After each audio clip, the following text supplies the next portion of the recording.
Social media platform को लेकर चल रहे विवाद के बीच एक और मामला सामने आया है। राजधानी दिल्ली में भारतीय जनता पार्टी के एक नेता ने इंस्टाग्राम के खिलाफ मामला दर्ज कराया है। आरोप लगाया है कि इंस्टाग्राम पर भगवान शिव का अपमान किया गया है। बीजेपी नेता का आरोप है कि इंस्टाग्राम पर शिव कीवर्ड सर्च करने पर शिव की तस्वीर को गलत तरीके से दिखाया गया है। मध्य प्रदेश के भाजपा के प्रदेश अध्यक्ष वीडी शर्मा ने मंगलवार देर रात प्रदेश कार्य समिति की घोषणा की, जिसमें पहली बार ऐसा हुआ कि सदस्यों के नाम के आगे उनकी जाति का उल्लेख किया गया।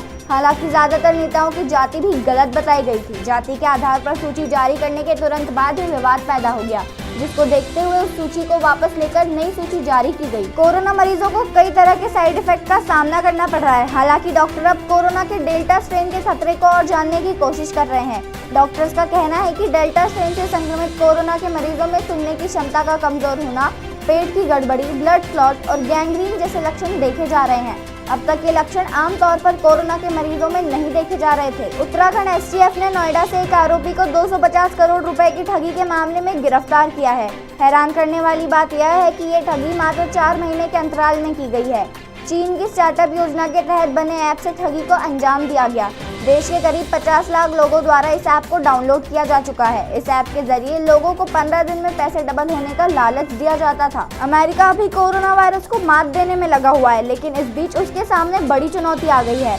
अमेरिका के मिशिगन में सोमवार को हंता वायरस का पहला मामला रिपोर्ट किया गया है। यहाँ एक महिला में हंता वायरस के लक्षण मिले हैं, जिसके बाद उसे अस्पताल में भर्ती कराया गया है। इस वायरस का मामला सामने आने के बाद हेल्थ डिपार्टमेंट सतर्क हो गया है। फ्रांस के मार्केट कंपटीशन रेगुलेटर ने गूगल के खिलाफ बड़ी कार्रवाई की है। फ्रांस ने गूगल पर ऑनलाइन एडवर्टाइजमेंट मार्केट में डोमिनेटिंग पोजीशन यानी एडवर्टाइजमेंट पावर का दुरुपयोग करने के लिए 22 करोड़ यूरो का जुर्माना लगाया है। दुनिया भर के अल्जाइमर के करोड़ों मरीजों के लिए खुशखबरी है। अमेरिका के खाद्य और औषधि प्रशासन ने अल्जाइमर के मरीजों के इलाज के लिए एक नई दवा को मंजूरी दे दी है। पिछले 20 साल में ऐसा पहली बार हुआ है जब अल्जाइमर के इलाज की किसी दवा को मंजूरी दी गई है।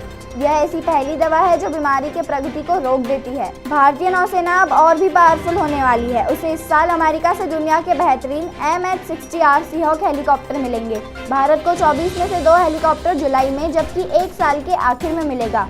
जानकारी के मुताबिक नौसेना के करीब 15 ऑफिसर अभी हेलीकॉप्टर ऑपरेट करने की ट्रेनिंग ले रहे हैं। यह ट्रेनिंग सोमवार से अमेरिका में फ्लोरिडा के पेंसाकोला शहर में शुरू हुई है। भारतीय बाजार में सबसे पसंदीदा फूड प्रोडक्ट मैगी एक बार फिर चर्चा में है। हाल ही में आई एक रिपोर्ट में कहा गया था कि मैगी समेत नेस्ले के 60% फूड प्रोडक्ट और ड्रिंक सेहतमंद नहीं है। अब नेस्ले ने खुद ही मान लिया है कि उसके वैश्विक प्रोडक्ट पोर्टफोलियो में शामिल 30% प्रोडक्ट अनहेल्दी श्रेणी में आते हैं। खंडार कस्बे में घनी आबादी के बीच सोमवार देर शाम एक मगरमच्छ आ गया। इससे कस्बे में दहशत का माहौल बन गया। स्थानीय लोगों ने इसकी सूचना तुरंत वन विभाग को दी, जिस पर कि वन विभाग टीम मौके पर पहुंची। टीम ने करीब 1 घंटे की कड़ी मशक्कत के बाद मगरमच्छ को पकड़कर जंगल के सुरक्षित स्थान पर छोड़ दिया। लेक सिटी उदयपुर में तेंदुए के आतंक के बाद अब उदयपुर में दुर्लभ प्रजाति के सफेद सांप ने सबको चकित कर दिया है। सोमवार को उदयपुर के दूध तलाई क्षेत्र में सफेद सांप देखा गया, जो रेड स्नेक प्रजाति का ही था, लेकिन इसका शरीर पूरी तरह से सफेद था। आमतौर पर ऐसा सांप नहीं होता है, लेकिन जीवों में ल्यूकेजिन की वजह से ऐसा होता है। ये बहुत ही दुर्लभ माना जाता है। राजधानी जयपुर के हरमाड़ा थाना इलाके में दिल्ली चंदवाजी एक्सप्रेस हाईवे पर देर रात तेज रफ्तार एक कंटेनर और ट्रक में जबरदस्त भिड़ंत के बाद भीषण आग लग गई। इसमें कोयले से भरे कंटेनर में चंद मिनटों में ही आग की लपटें तेजी से फैल गई। इससे कैबिन में फंसे ड्राइवर की जिंदा जलकर मौत हो गई। वहीं ट्रक में मौजूद खलासी और ड्राइवर झुलस गए। मध्य प्रदेश में महिलाएं वैक्सीनेशन में पुरुषों से पीछे रह गई हैं। वैक्सीनेशन में 56% हिस्सेदारी पुरुषों की है, जबकि महिलाओं की हिस्सेदारी 44% है। महिलाएं इंजेक्शन लगवाने में झिझक रही हैं। इस कारण वैक्सीन लगवाने में पुरुष बाजी मार ले गए। वैक्सीनेशन में भी इंदौर टॉप पर रहा है। राजधानी भोपाल, जबलपुर, ग्वालियर काफी पिछड़ गए हैं। इंदौर की रफ्तार भोपाल से 1.5 गुना तेज रही। उज्जैन के सरकारी अस्पताल चरक भवन में लापरवाही सामने आई है। यहाँ के स्पेशल न्यूबॉर्न केयर यूनिट में भर्ती 8 दिन का मासूम गौरमर से जमीन पर पड़ा मिला है। बच्चे के सिर पर चोट के निशान हैं। बच्चे को पीलिया होने के चलते वार्ड में भर्ती किया गया था। मामले में कलेक्टर ने जांच के आदेश दिए हैं। मध्य प्रदेश में ब्लैक फंगस की दोहरी मार मरीजों पर पड़ रही है। इंदौर, जबलपुर, सागर और भोपाल में इंजेक्शन देने के बाद कंपकंपी, बुखार और उल्टी के साइड इफेक्ट सामने आने के बाद मरीजों ने इंजेक्शन लगवाने से मना कर दिया है। इंदौर में उन्हीं मरीजों को इंजेक्शन लगाए जा रहे हैं जो अनुमति दे रहे हैं। बाकी मरीजों को टैबलेट दिए जा रहे हैं। बांका के उन थाना के नवतोलिया स्थित मदरसा में मंगलवार सुबह बम विस्फोट हो गया। तेज धमाका होने की वजह से मदरसा का भवन पूरी तरह से जमींदोज हो गया। भवन का एक हिस्सा सड़क की दूसरी तरफ गिर गया। इस धमाके में 4 लोगों के घायल होने की सूचना है, हालांकि इसकी आधिकारिक पुष्टि नहीं हुई है। भागलपुर में अतिक्रमण हटाने गई पुलिस और प्रशासन की टीम पर सोमवार शाम उग्र भीड़ ने पथराव कर दिया। ग्रामीणों ने सीओ और पुलिस कर्मियों पर पथराव कर लगभग आधा किलोमीटर तक खदेड़ा। मामला गोराडीह थाना क्षेत्र के छोटी मोहनपुर गांव का है। इस पूरे मामले में सीओ नवीन कुमार भूषण के बयान पर छोटी मोहनपुर गांव के करीब 13 लोगों को नामजद करते हुए 50 अज्ञात लोगों पर सरकारी कार्य को बाधित करने के आरोप में प्राथमिकी दर्ज की गई है। छत्तीसगढ़ के अचानकमार टाइगर रिजर्व में एक बाघिन शिकार होते होते बच गई। पिछले 4 दिन से गंभीर रूप से घायल अवस्था में घूम रही इस बाघिन को जंगल से बिलासपुर के कानन पेंडारी जू लाया जा रहा है, जहाँ उसका इलाज किया जाएगा।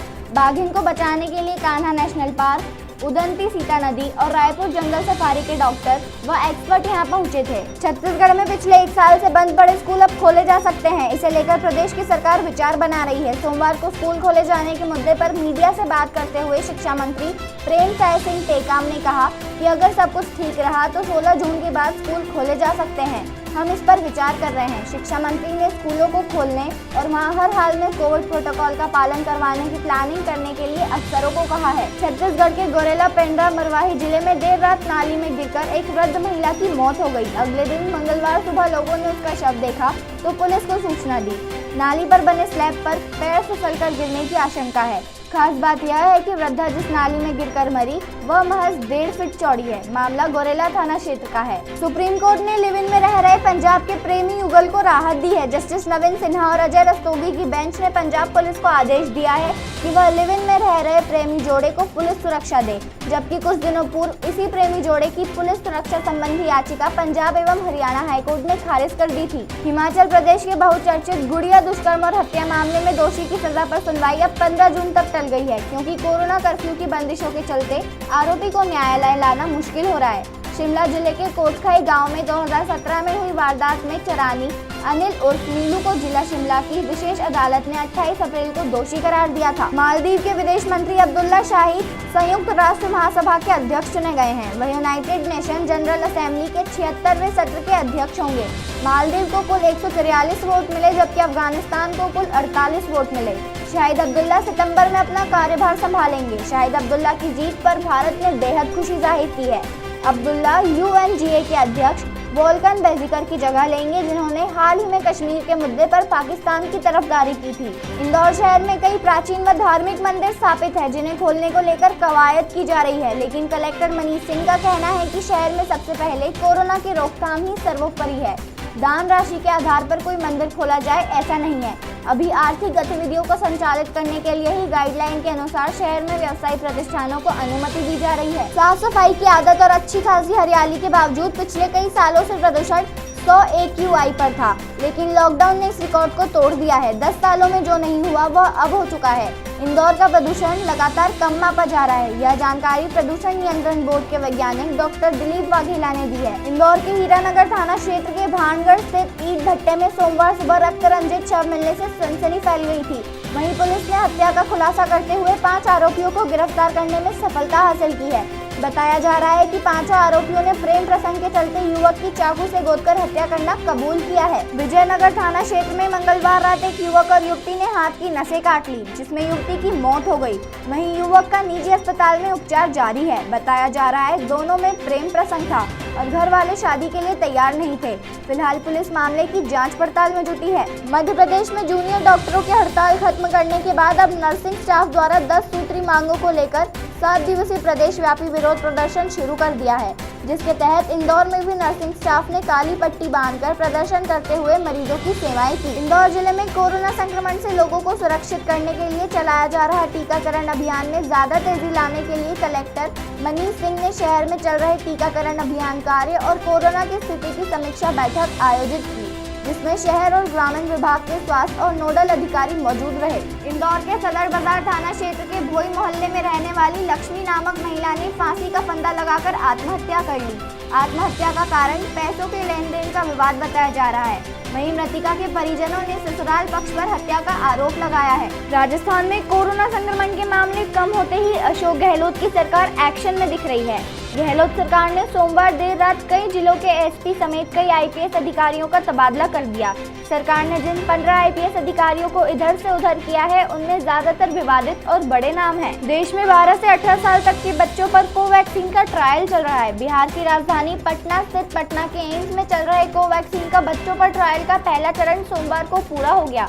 12 से 18 वर्ष के 17 अन्य बच्चों को कोवैक्सीन का पहला डोज दिया गया। पश्चिम बंगाल के हुगली जिले के लिए सोमवार की शाम भयानक तबाही लेकर आई। यहाँ देर रात आए तूफान और बारिश ने भयंकर तबाही मचाई। तेज बारिश और तूफान की वजह से एक ही दिन में 11 लोगों की मौत हो गई।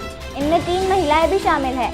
कई लोग बुरी तरह घायल होने के बाद अस्पताल में भर्ती है। कोरोना संकट के बीच नई चुनौती बनकर सामने आए ब्लैक फंगस के मामले अभी भी देश में मिल रहे हैं। इस संकट के बीच एक राहत की खबर भी मिली है जो उम्मीद जगाती है। आगरा में एक 14 दिन की बच्ची में ब्लैक फंगस के लक्षण थे। सरोजनी नायडू मेडिकल कॉलेज के डॉक्टर्स ने बच्ची का सफल ऑपरेशन किया और उसे ब्लैक फंगस से मुक्ति दिलाई। महाराष्ट्र के पुणे में एक ऐसी घटना सामने आई है जहां एक पेड़ में काले रंग की गुड़िया टंगी हुई मिली। पुणे के रिवर साइड रोड के किनारे स्थित एक पेड़ में कई सारी काले रंग की गुड़िया देखकर अंधविश्वास का संदेह जताया जा रहा है। महाराष्ट्र के अघोरी प्रैक्टिस और ब्लैक मैजिक एक्ट 2013 के तहत काले जादू का अभ्यास राज्य में पूरी तरह से वर्जित है और यह एक दंडनीय अपराध है। बावजूद इसके पुणे में ऐसा देखने को मिल रहा है। हंगरी में चीन की फुदान यूनिवर्सिटी का कैंपस खोले जाने का विरोध शुरू हो गया है। विरोध करने वालों का आरोप है कि अगर चीनी यूनिवर्सिटी का कैंपस देश में खुलेगा तो इससे कम्युनिस्ट विचारधारा को बढ़ावा मिलेगा और कम्युनिस्ट हावी हो जाएंगे। इजराइल में हाल ही में हुए सांप्रदायिक दंगों में गंभीर रूप से घायल हुए देश की अंतरिक्ष एजेंसी के पूर्व प्रमुख की मौत हो गई है। अस्पताल के अधिकारियों ने यह जानकारी दी। एवी हर इवन अक्रे शहर के एक होटल में ठहरे हुए थे, तभी पिछले माह दंगाइयों की भीड़ ने होटल में आग लगा दी थी। हाइफा के एक अस्पताल में उनका इलाज चल रहा था। इसी अस्पताल ने बताया कि इवन ने रविवार की देर रात अंतिम सांस ली। हाल ही में एक्सप्रेस पर्ल कंटेनर शिप के साथ हुए हादसे के बीच यहां कई समुद्री जीवों की मौत का मामला सामने आया है। श्रीलंकाई सरकार के अधिकारियों ने कहा है कि एक्सप्रेस पर्ल कंटेनर जहाज के जलने के बाद इस तटीय देश के समुद्र तटों पर 10 से ज्यादा कछुए, एक डॉल्फिन, कई मछलियों और पक्षियों के शव बहकर आए हैं। इजराइल के प्रधानमंत्री बेंजामिन नेतन्याहू भी अपने दोस्त डोनाल्ड ट्रंप की राह पर चल निकले हैं। चुनाव में शिकस्त का सामना करने के बाद नेतन्याहू ने ट्रंप की तरह चुनावी प्रक्रिया पर सवाल खड़े कर दिए हैं। उन्होंने चुनाव को इस सदी का सबसे बड़ा फ्रॉड बताते हुए साफ कर दिया है कि वह इतनी जल्दी हार मानने वाले नहीं है। इतना ही नहीं, नेतन्याहू ने देश के सिक्योरिटी चीफ पर भी निशाना साधा है। जयपुर में सोमवार को गैंगरेप का मामला सामने आया है। यहाँ रविवार रात कार सवार 3 बदमाशों ने होटल से पार्टी कर लौट रही एक 22 साल की लड़की को अपना शिकार बनाया। वे पीड़िता को लिफ्ट देने के बहाने एक सुनसान इलाके में ले गए थे, जहां बारी बारी से सभी ने उसके साथ दुष्कर्म किया। पुलिस ने आरोपियों के खिलाफ केस दर्ज कर लिया है। पीड़िता का मेडिकल कराया जा रहा है। समाजवादी पार्टी के संरक्षक मुलायम सिंह यादव ने सोमवार को कोरोना वैक्सीन की डोज लगवा ली है। गुड़गांव के मेदांता हॉस्पिटल में मुलायम सिंह यादव ने कोरोना की वैक्सीन की पहली डोज लगवाई। वैक्सीन लगवाते पार्टी संरक्षक की तस्वीर ट्वीट करते हुए यूपी के डिप्टी सीएम केशव प्रसाद मौर्य ने अखिलेश यादव पर तंज कसा है। पश्चिम बंगाल में भी 10वीं और 12वीं की बोर्ड परीक्षाओं को रद्द कर दिया गया है। मुख्यमंत्री ममता बनर्जी ने सोमवार को प्रेस कॉन्फ्रेंस कर इस बात की जानकारी दी। उन्होंने बताया कि सरकार ने माध्यमिक और उच्च माध्यमिक की परीक्षाएं रद्द करने का फैसला किया है। सुप्रीम कोर्ट में एक याचिका दायर कर उन 13 दोषियों को तत्काल जेल से रिहा करने की मांग की गई है, जिन्हें अपराध के वक्त नाबालिग घोषित किया जा चुका है।